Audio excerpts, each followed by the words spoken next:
On a night road, the most terrifying thing is not losing control of the vehicle, but losing your sense of reality. When you stare at the monotonous white stripes of asphalt for hours, your brain begins to play dangerous games with you.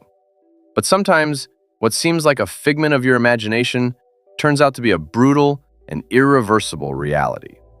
Andriy gripped the leather steering wheel of his large intercity Mercedes Sprinter Express bus with both hands. The bus was confidently heading from Przemyśl toward distant Western Europe. Behind lay a difficult night border crossing, long hours of waiting in lines, and exhausting paperwork. Ahead lay thousands of kilometers of high-speed European autobahns, shrouded in thick, almost impenetrable night darkness. Outside the cabin window, a fine autumn rain rustled monotonically and tediously. Heavy drops left long, wet trails on the windshield, which were rhythmically and silently wiped away by the large wipers.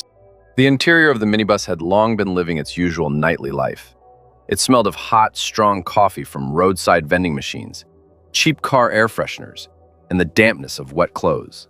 Most of the passengers were fast asleep. They curled up in uncomfortable positions in their seats, with inflatable travel pillows or warm jackets tucked under their heads. From time to time, Andriy cast a quick, professional glance into the rearview mirror. Everything looked absolutely calm. An ordinary, routine night trip, of which there had already been hundreds in his life. But the driver's intuition, which had rarely failed Andriy over his years of work, for some reason persistently whispered that this night would be completely different. Next to the driver in the front passenger seat, Alexei was dozing. He was a man of about 45, heavily built, with heavy, calloused hands. A typical migrant worker, he was returning to a construction site after a short vacation back home. Alexei was an ideal traveling companion. He didn't instigate foolish conversations, didn't complain about the cramped space, and spent most of the long road simply sleeping silently, snoring softly in time with the diesel engine. Behind him, in the second row, sat a young couple of students, Marta and Denis. They were traveling for their studies, sharing a single pair of headphones, and occasionally whispering quietly so as not to wake anyone in the dark cabin. Further back, closer to the right window, sat an elderly woman, Pani Maria. She kept nervously fidgeting with a thin handkerchief and looked with fear at every large international semi-truck that overtook their minibus at speed. And finally, in the very corner of the back row sat Ihor, a young tourist with a huge green backpack that took up almost all the free space on the floor. Ihor was not sleeping. He stared intently at his smartphone screen, trying to catch even a weak cellular network signal amid the dense forest. The clock on the dashboard showed 2:45 in the morning. The vehicle was just passing through a remote stretch of the highway, tightly hemmed in on both sides by a thick, almost black forest. Suddenly, the powerful LED headlights of the Mercedes caught the silhouette of a person in the thick night fog. He was standing right on the shoulder, almost by the lane itself. Andriy reflexively tensed up and slowed down. The man looked terrible. His dirty, torn jacket was wet from the rain, his face was pale from cold and dread, and his hands waved frantically and haphazardly, begging for a stop. Nearby, in a deep ditch, the dim taillights of a passenger car were visible, which by all appearances had flown off the road and crashed into a tree. Stopping on a high-speed highway at night was dangerous, but human duty overpowered the driving rules. Andriy turned on the hazard lights and smoothly pulled the heavy minibus onto the asphalt edge of the road. The sliding cabin door opened with a quiet hiss. That same stranger literally flew inside along with a rush of cold night air. He was breathing heavily and intermittently, his teeth chattering from the terrible cold. "Please, help. A car broke down in the forest. An accident. I need to go urgently. Give me a ride anywhere," he stammered, speaking quickly and looking around at the passengers, who woke up instantly from the noise and the sudden cold. "Come in. Sit in the empty seat in the back," Andriy replied sternly but calmly, closing the door. "I'll drop you off at the next gas station. You can figure out help there." The stranger walked quickly down the aisle and sat in the back row, right next to Ihor. A strange, sharp smell of dampness, burnt rubber, and old forest soil emanated from the man. The bus set off again, quickly gaining speed and returning to the monotonous night route. The cabin tried to fall back asleep, but the atmosphere in the vehicle changed in a single second. The tension began to rise so quickly that it felt as if it could be experienced physically. Ihor, who was sitting next to the new passenger, was the first to notice something wrong. The guy wanted to get his power bank from his jacket pocket, but discovered that his small travel bag, which had been lying next to him on the seat a second ago, had simply vanished. It was neither on the seat nor on the floor. At first, Ihor thought it had just fallen during acceleration. He bent down and turned on the flashlight on his phone, but it was completely empty under the seats.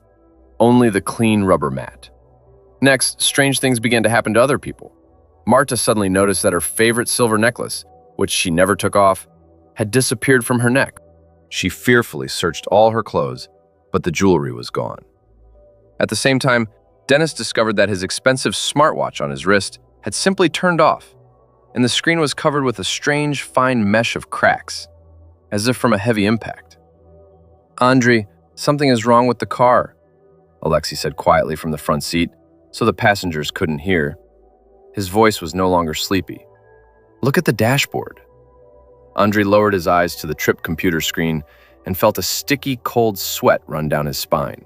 All the numbers on the electronic clock began to flash chaotically, replacing each other with furious speed. The tachometer needle jumped up and down, even though the engine was working perfectly smoothly and quietly. The navigator on the windshield had completely lost the satellite signal. The map on the screen blurred, and the electronic voice merely repeated the same phrase without stopping. "Rerouting, rerouting." But the most terrifying thing was that outside the window, any road signs, markings, and other cars had completely vanished. Around the Mercedes, there was only an endless, thick gray fog and the black walls of the forest, which seemed to be getting closer and closer to the road. "Andriy, stop the car!" Dennis suddenly shouted loudly from the middle of the cabin. "Our things are disappearing, and this guy in the back, he's strange." Andriy automatically pressed the brake pedal, but the vehicle didn't even think of slowing down. The pedal simply sank into the floor, becoming completely soft and useless. The driver tried to pull the handbrake, but the electronics blocked the system. The heavy Mercedes continued to fly forward through the fog at a speed of over 100 kilometers per hour, obeying only the steering wheel. Andriy tried to turn off the ignition, but the engine kept working, as if living a life of its own.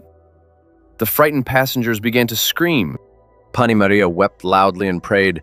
Marta pressed close to Dennis, and Alexei tried to smash the side window of the cabin with a heavy fire extinguisher, but the glass didn't even crack, making a dull, unnatural sound. Everyone turned back to the last row of seats, where the picked-up stranger was sitting. He was no longer shivering from the cold or hiding his face. The man sat absolutely motionless, hands placed on his knees. His eyes, which under the light of the cabin lamps, turned out to be completely black, without whites or pupils, looked straight at Andriy through the rearview mirror. His lips stretched into a strange, unnatural smile. "You're going the wrong way, driver," the stranger's voice suddenly echoed. This sound didn't come from his mouth. It echoed directly in the heads of everyone inside the bus. It was a heavy, dull hum that caused a sharp pain in the temples. "You missed your turn. You are trying to escape, but no one has ever left this route. Who are you?" "What do you want from us?" Andriy shouted angrily and desperately, gripping the steering wheel with all his might, trying to keep the heavy vehicle on the road, which began to plunge down steeply. "I am the one who was left here 30 years ago," the entity in the back seat replied quietly. "And you are making the same mistake right now. You are rushing too much, Andriy. You don't look at the signs. You are sleeping at the wheel." At that moment, the fog ahead of the car cleared for a single second, and Andriy saw something that made his heart stop for a moment. Directly along the course of the bus, there was no road. There was an old, half-ruined, reinforced concrete bridge over a deep forest river. The central span of the bridge had completely collapsed due to a powerful flood, and only rusty pieces of iron rebar and sharp blocks of concrete protruded from the darkness. There were no more than 50 meters left to the precipice. "Brake!" Alexei and Dennis shouted in one voice. Andriy closed his eyes and, with all the strength he had left, turned the steering wheel to the left, trying to throw the heavy Mercedes into a skid to somehow stop it against the trees. The vehicle jolted violently, a terrible screech of metal was heard, people screamed, and a dull, powerful impact followed. Andriy opened his eyes abruptly and inhaled deeply, greedily, as if he had just surfaced from deep water. An absolute dead silence reigned around him. The windshield was completely intact. The minibus engine hummed quietly and smoothly at idle. The clock on the dashboard calmly showed 2:44 a.m. The navigator clearly displayed the map and showed that they were driving along the correct route. Andriy looked back. Alexei was sleeping peacefully nearby, with a pillow under his head. Marta and Dennis were whispering quietly in their place, and Pani Maria was looking out the window. The back row of seats was completely empty. No stranger was there.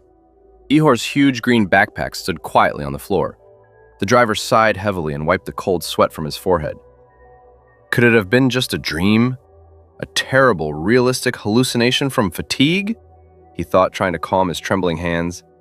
A professional rule for drivers states, if you start to see something strange, stop and rest immediately. Andriy decided not to tempt fate and began looking for the nearest exit or gas station with his eyes. 2 kilometers later, the headlights caught a large road sign warning of construction work ahead.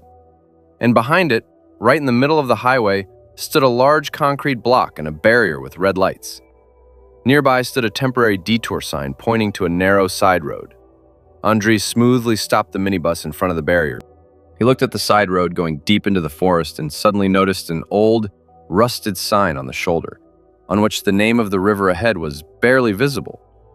It was the same river from his terrifying vision. The driver got out of the car, took a powerful flashlight, and walked a few meters ahead, past the barrier, to where the old highway was supposed to continue. He shone the beam of light into the darkness. 50 meters away, the old road indeed broke off. There was the same collapsed bridge. The concrete slabs lay far below in the fast black water, and rusty rebar protruded from the rift. But that was not the most terrifying part. Right near the edge of the precipice, on a rusted iron post, hung an old, faded plaque. Written on it was the name of a driver who had died here in a massive accident, exactly 30 years ago. The surname on the plaque matched perfectly with the surname of the very stranger Andriy had just picked up in his strange vision. This entity had not tried to kill them. It had warned him. It had forced him to wake up and stop the vehicle just minutes before he, in a state of severe fatigue, would have simply flown into this precipice at full speed, repeating someone else's tragedy from 30 years ago. Andriy slowly returned to the cabin of his Mercedes. He no longer felt tired. His heart beat evenly, and absolute cold clarity reigned in his head. He sat in his workplace, shifted into first gear, and smoothly turned the steering wheel toward the safe, official detour. The cabin continued to sleep quietly, not even suspecting that tonight they were all born again on this abandoned forest road. When you travel in a night bus, never scold the driver for stopping too often at gas stations or driving slower than you want him to. The road at night is full of secrets and ghosts of the past, who sometimes return only to help the living finish their last, most important journey in life and return home in time. Take care of yourselves on the road and always listen to your inner voice, even when it seems like just a strange night dream.